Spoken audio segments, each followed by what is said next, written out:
Good morning friends. आज है day 4 in Dubai और हम जा रहे हैं फ्यूचर म्यूजियम, दुबई फ्रेम, आया यूनिवर्स एंड एक और जगह है जिसकी बुकिंग हमने करवाई तो नहीं है, बट लेट्स सी अगर टाइम रहा तो वहाँ भी ज़रूर जाएंगे। फ्यूचर म्यूजियम जाने के लिए एकदम इजी वे है Emirate Tower metro station. BurJuman metro station से हमने लिया metro for Emirate Tower metro station. Emirate Tower metro station से ही वॉकिंग पैनल बने हुए हैं एकदम कनेक्टेड टू फ्यूचर म्यूजियम। इसमें बहुत ज़्यादा वॉकिंग भी नहीं था, आई मीन कंपैरेटिवली कल से तो बहुत कम वॉकिंग थी। बुर्ज खलीफा के लिए जितनी वॉकिंग थी ना उससे हाफ भी नहीं था ये, तो बहुत इजीली पहुंच गए हम लोग। मेट्रो से ट्रैवल किया तो सिर्फ 3 AED लगा पर पर्सन। फ्यूचर म्यूजियम की बुकिंग हमने क्लुक ऐप से 2 मंथ्स पहले ही करवा ली थी, कॉज टिकट सोल्ड आउट हो जाते हैं यहाँ के एंड लास्ट मोमेंट में बिल्कुल अवेलेबल नहीं होती है। इसकी प्राइस हमें पड़ी 7346, मतलब 7346 रुपीज़ इन टोटल, तीनों का पड़ा। फ्यूचर म्यूजियम अभी तक का इकलौता प्लेस था जिसमें प्रॉपर हमारे पासपोर्ट की चेकिंग हुई फॉर आइडेंटिटी पर्पस एंड आदू का for age verification. Ticket counter से बहुत सारे लोग वापस भी जा रहे थे because of non availability of tickets. फिर हम एंट्री लाइन में लग गए। होटल से निकलते ही आदू ने पूछा था कि मम्मा आज हम लोग कहाँ जा रहे हैं, तो मैंने उसको बताया था कि आज हम जहाँ जा रहे हैं ना वहाँ बहुत सारे रोबोट्स होंगे, तुमको हेलो बोलेंगे, तुमको मज़ा आएगा। और वो सुनते ही वो एक्साइटेड हो गई। एंट्री लाइन में खड़े हैं तभी ऊपर में फ्लाई करती हुई आई एक फ्लाइंग रोबोट। अनोखा था, बहुत अजीब सा, मतलब एक कैप्सूल सा था और उसके फिन्स भी थे, विंग्स भी थे, क्या बोलूँ, फिश भी लग रही थी, बर्ड भी लग रही थी, तो अच्छा था, मज़ा आ रहा था देख के उसको। और एक्चुअल में फ्लाई कर रही थी वो, ऐसा भी नहीं कि वो कहीं किसी स्ट्रिंग से अटैच्ड है या कुछ ऊपर सपोर्ट है, नथिंग लाइक दैट। फिर एंट्री हुई और अंदर ना बहुत अलग अलग जोन्स बने हुए हैं, बस उसको पार करते हुए चलो एंड अलग अलग चीज़ें एक्सपीरियंस कराते हैं वो लोग। बट ऑनेस्टली कुछ चीज़ें तो मुझे समझ ही नहीं आ रही थी, कुछ स्पेस रिलेटेड चीज़ें थी, मुझे नहीं समझ आई। फिर भी अब आए हैं तो पूरा एक्सपीरियंस तो करना ही था। उतनी देर में आदू की क्यूरियोसिटी स्टार्ट हो गई कि तुम तो बोली थी कि बहुत सारे रोबोट्स होंगे, कहाँ हैं सब, कब आएंगे वो लोग। अब मैं क्या ही बोलूँ, उसको समझ में भी नहीं आ रहा था। अब जो भी था मैं उसको बोली कि चलो आगे बढ़ते हैं, हो सकता है आगे होगा। तो हम लोग आगे बढ़ते गए। बट आगे बढ़ते बढ़ते एक चीज़ तो समझ आ रही थी कि बहुत हाइप्ड प्लेस है वो, as per the ticket price and as per the I mean क्या बोलूँ, इतनी भीड़ थी, इतने लोग पहले से बुकिंग करवा रहे हैं और जो होड़ लगी थी ना आने की, तो उस हिसाब से बहुत ओवर हाइप्ड लगी मुझे जगह। पता नहीं क्यों मुझे तो यही लग रहा था कि जिनको भी टिकट्स मिली नहीं ना वो ऐसा कुछ खास मिस नहीं किए। इसकी स्ट्रक्चर भी बहुत अनोखी थी, वही एक मुझे लगा थोड़ा अलग सा है, तो उसकी फ़ोटो खिंचवा लो बाहर जाके, उतना काफ़ी था। या फिर ऐसा बोल सकते हैं कि Dubai till now have set the bar so high कि अब ये सब चीज़ें ना नॉर्मल लगने लगी थी कि हाँ ठीक है, ऐसा ही होता है। अब फाइनली जो लास्ट सेक्शन आया वो बहुत इंटरेस्टिंग था। उसमें एक रोबोट भी थी जो आपसे बात करेगी, आप कुछ क्वेश्चंस पूछोगे तो बताएगी, बट वो भी एक हद तक ही, क्योंकि उसके मतलब जो मैसेजेस है, जो उसकी आवाज़ है, जो आप उसका रिप्लाईज़ है वो रिकॉर्डेड ही था। वो हमें थोड़ा टाइम के बाद पता चला, बट अच्छा लग रहा था स्टार्टिंग में देख के। वहाँ पे कार्स थे काफ़ी सारे, अच्छा था वो प्लेस, इंटरेस्टिंग थी। वहाँ पे आदू थोड़ी खुश भी हुई, वहाँ पे आदू को थोड़ा मज़ा भी आया कि अरे वाह यहाँ तो रोबोट है, ये बात कर रही है। सो वही सारे टॉकिंग एंड फ्लाइंग रोबोट्स एक ही जगह पे मिले इतने सारे सेक्शंस पार करने के बाद। फिर हम म्यूज़ियम के छत पे चले गए, वहाँ पे पिक्स क्लिक करवाई। छत से भी स्ट्रक्चर का हाफ पोर्शन दिखता है, वहाँ भी बहुत अच्छी फ़ोटोज़ आती है। वहाँ भी हमने ट्राइपॉड स्टैंड लगा के अच्छी अच्छी फ़ोटोज़ क्लिक कराई। फिर बाहर आ गए और बाहर में पूरे स्ट्रक्चर के साथ फ़ोटोज़ लिया। आदू ने भी बहुत अच्छे अच्छे फ़ोटोज़ ली हमारी। बच्चे देखते ही देखते कितने एक्सपर्ट हो जाते हैं फ़ोन वगैरह में एकदम। हालांकि बहुत ज़्यादा स्क्रीन टाइम तो मतलब मोबाइल वाला स्क्रीन टाइम तो मैं नहीं देती हूँ, लेकिन फ़ोटोज़ क्लिक करना बराबर सीख गई है वो। फिर वहीं पे नीचे हमने रेडी टू ईट वाले बिरयानी एंड फ्राइड राइस जो मैं इंडिया से ही लेके गई थी मॉम्स के, वो उसको गर्म पानी में ऐसे सोक करके रखते हैं ना 2 मिनट्स, वो छोटा सा फ्लास्क भी कैरी करती थी मैं। डेली का ही रूटीन था ये, तो थोड़ा देर बीच बीच में रुक के ना ऐसे खा लेते थे हम लोग।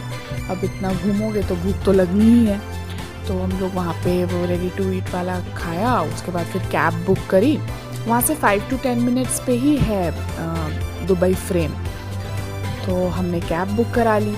कैब से फिर हम लोग पहुँच गए दुबई फ्रेम। इस कैब में हमें लगा अराउंड 37 दिरहम्स। अब दुबई फ्रेम क्या है? दुबई फ्रेम एक बहुत ही बड़ी सी एक फ्रेम है। फ्रेम के स्टाइल में एक स्ट्रक्चर है, काफ़ी अनोखा सा स्ट्रक्चर है ये, जिसके अंदर नहीं, जिसके एक साइड से ओल्ड दुबई दिखती है, दूसरे साइड से न्यू दुबई दिखती है। मतलब इसके आप 50th फ्लोर पे जाते हो ऐसे लिफ्ट से, और ऊपर से आपको ग्लास वॉक मिलेगा, जो कि थोड़ा सा स्केरी था फॉर आई मीन वही जिनको हाइट फोबिया है, बट मैंने तो कर लिया भाई। मैं तो अपना ये फियर को ओवरकम की और मैं वो की, आदू भी की ग्लास वॉक। थोड़ा सा टाइम लगा मुझे, बट मैं कर ली। बट गुंजन नहीं कर पाए, वो उनको डर ही लग रहा था। और ऊपर से ही फ्लोर पे एकदम 50th फ्लोर पे आपको एक तरफ से ओल्ड दुबई दिखता है और एक तरफ से न्यू दुबई दिखता है। वहाँ पे बस यही है, और आप फ़ोटोज़ वगैरह क्लिक कराओ, बस फिर नीचे आ जाओ। उसमें बहुत ज़्यादा टाइम नहीं लगता है दुबई फ्रेम घूमने में। अब हम फिर नीचे आए और इतना अच्छा सुहाना मौसम हो गया था।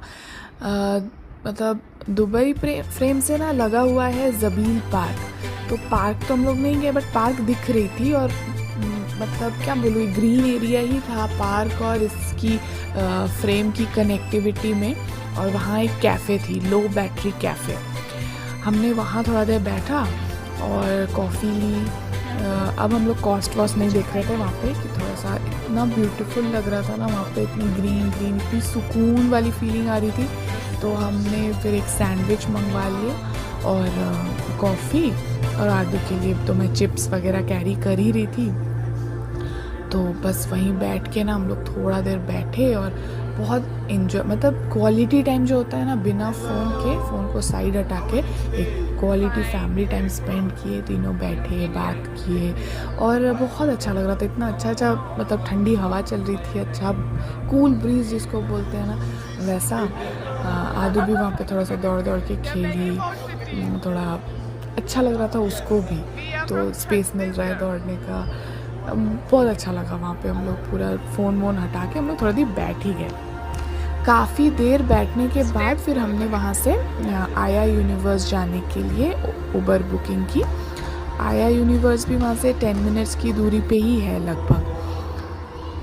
दुबई फ्रेम और आया यूनिवर्स की हमने कॉम्बो टिकट्स ली थी क्लुक ऐप में, तो हमें टोटल पड़ा था 11,387 रुपीज़ इन टोटल, तीनों का मिला के।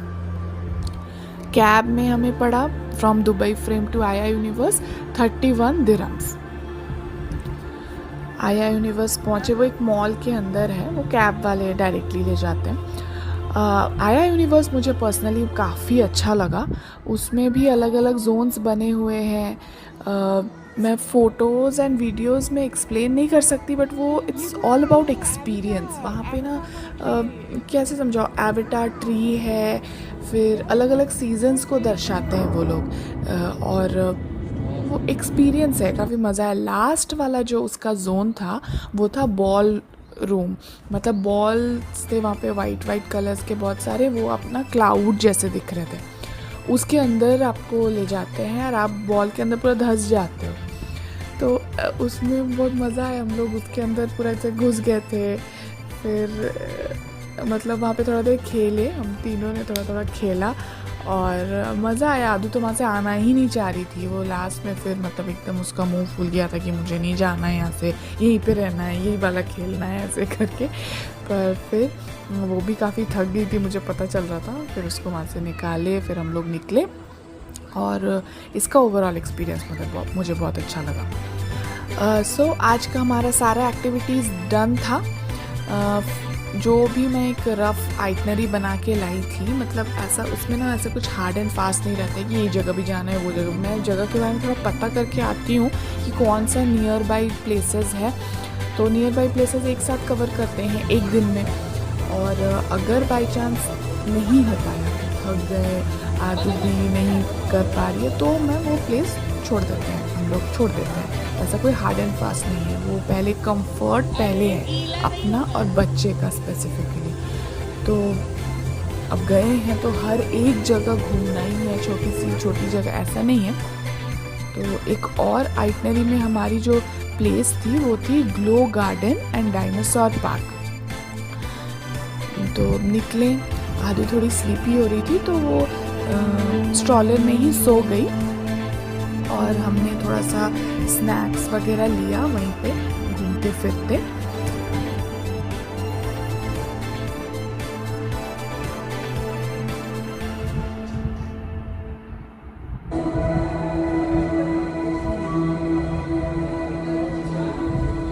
अब आदू सो चुकी थी तो अब हमको डिसाइड करना था कि क्या करना है। तब एक्चुअली बज रहे थे 7:30।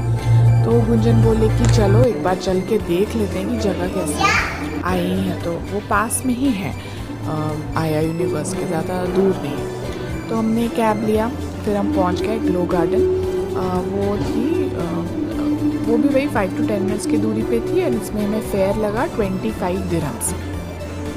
ऑफ बीट प्लेस है ये, बट प्रेफरेबल है ओनली फॉर किड्स, बड़ों के लिए कुछ नहीं है यहाँ पे। Actually why I chose this place because क्या हुआ ना कि रिसेंटली आदू नेटफ्लिक्स पर जुरासिक वर्ल्ड बोल के एक सीरीज़ है, वेब सीरीज़ है एनिमेटेड, उसको देख रही थी एंड वो उसको लगातार 4 टाइम्स देखी है पूरा सीरीज़ को, उसको इतना पसंद आ रहा था।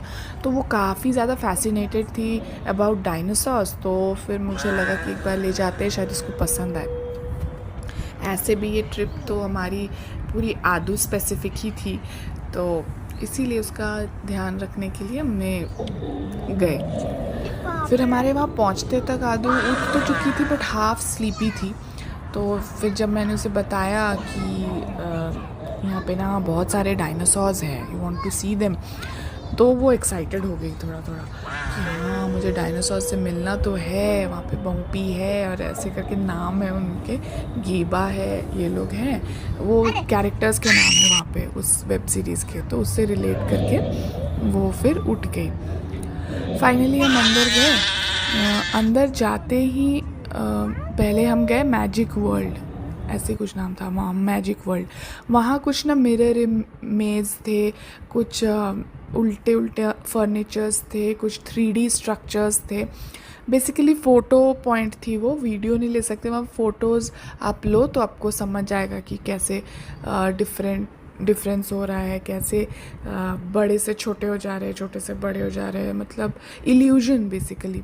तो वो था एंड जैसा भी था आदू को मज़ा आया उसमें। बट ये ऐसा कुछ अनोखा चीज़ नहीं है कि जो इंडिया में कहीं और नहीं मिलेगा आपको, यहाँ भी है कोई जगह पे ऐसे वाले हैं। मैं गई तो नहीं हूँ पर्सनली, बट मैंने देखा है लोगों को विज़िट करते हुए फ़ोटोज़ में। इसके बाद ही मतलब ये पूरा एक कैंपस ही है, इसके अंदर ही आपको एक के बाद एक कनेक्टिविटी है। तो मैजिक वर्ल्ड हो गया, उसके बाद फिर हम लोग गए फैंटेसी वर्ल्ड।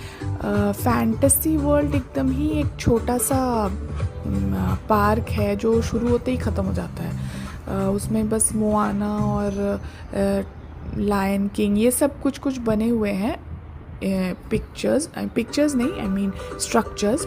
और थोड़ी सी लाइटिंग वगैरह है, म्यूज़िक चल रही थी। आदू वहाँ भी डांस करने लगी, उसको मज़ा आ रहा था, तो मस्ती मस्ती में अभी उसने डांस भी किया वहाँ पे। फिर हम गए डायनासोर पार्क। डायनासोर पार्क में उससे बहुत मज़ा आया आदू को। एज़ यूजुअल उसको बहुत सारे डायनासोर्स मिले वहाँ पे, डायनासोर्स, रोरिंग डायनासोर्स, वहाँ सब रोर कर रहे होते हैं। टीरेक्स है और भी बहुत सारे वो वेजिटेरियन वाले डायनासोर्स होते हैं, वो भी थे। तो वो पूरा अपना वेब सीरीज़ से पूरा रिलेट कर करके, रैप्टर्स थे वहाँ पे, सब रिलेट कर करके सबसे बात कर रही थी सब, तो वो थोड़ी सी एक्साइटेड थी। हाँ, बट उन्हीं बच्चों को मज़ा आएगा जो थोड़े डायनासोर फैसिनेशन है जिनमें। ऐसे तो नॉर्मल सी प्लेस है, नॉर्मल पार्क्स है, और वहाँ पे बहुत सारे ऐसे स्ट्रक्चर्स हैं बहुत सारे डायनासोर्स के, और आप घूमते जाओ देखते जाओ, ऐसा ही है। और कुछ बहुत ज़्यादा एकदम एक्सट्रीम अनोखा वैसा नहीं है, बट आदू को मज़ा आ रहा था वहाँ पे, क्योंकि वो वही है, डायनासोर से अभी रिलेटेड है थोड़ी सी। आदू ने क्या हुआ था ना, अपना कपड़ा आया यूनिवर्स में, जो रेन वाला सेक्शन था वहाँ पे एक्चुअल में पानी गिर रहे थे, और मुझे वो समझ नहीं आया वो, तो वो रेन के जो ड्रॉप्स थे ना वो एक्चुअल पानी थे, तो उसमें फ़ोटो क्लिक कराने में उसमें आर पार होना पड़ता है। इसी चक्कर में क्या हो ना, उसका कपड़ा गीला हो गया थोड़ा, और आदू थोड़ा पानी देख के ज़्यादा अट्रैक्ट होती, वो ज़बरदस्ती जाके भीग रही थी, तो वो काफ़ी गीली हो गई थी। और मेरे पास एक्स्ट्रा सेट ऑफ क्लोथ्स था नहीं उसी दिन बाय चांस, तो हमने जुगाड़ लगाया और उसके पापा का ही जैकेट को उसको पहनाया। ऑफ कोर्स वो बहुत ज़्यादा ढीला था, वो बहुत फ़नी लग रही थी, बट उस पॉइंट पे और कोई ऑप्शन भी नहीं था, तो वो पूरा पार्क वैसे ही घूमी है। जो भी था। अब लास्ट में आया ग्लो गार्डन। ग्लो गार्डन जैसा नाम सजेस्ट कर रहा है, पूरा ग्लोई था, एकदम लाइट्स लगे थे सब जगह। तो overall experience was good. Last में हम लोग को थोड़ा सा वो हो गया, केओस हो गया, हमें ना बाहर निकलने का जगह ही नहीं मिल रहा, थोड़ा भूल भुलैया टाइप, हम लोग बहुत इधर उधर घूमे। और भी एक आध टूरिस्ट थे जो सब अपने बच्चों को ही लेके आए थे, कोई ऐसे कपल और ये नहीं आए थे, तो वो भी रास्ता ही ढूंढ रहे थे बाहर निकलने का। बट ठीक था, जगह was a okay place for me.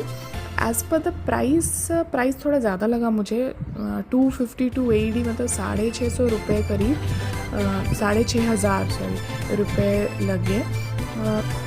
और पार्क ऐसा भी कुछ नहीं था कि एकदम बहुत ज़्यादा अनोखा है जो कभी नहीं देखा है, ऐसा टाइप का कुछ नहीं था। It is a place recommended only and only for kids. बड़ों के लिए यहाँ कुछ भी नहीं है। बस इसके बाद हमने कैब लेके होटल वापस गए, डिनर किया और सोने चले गए।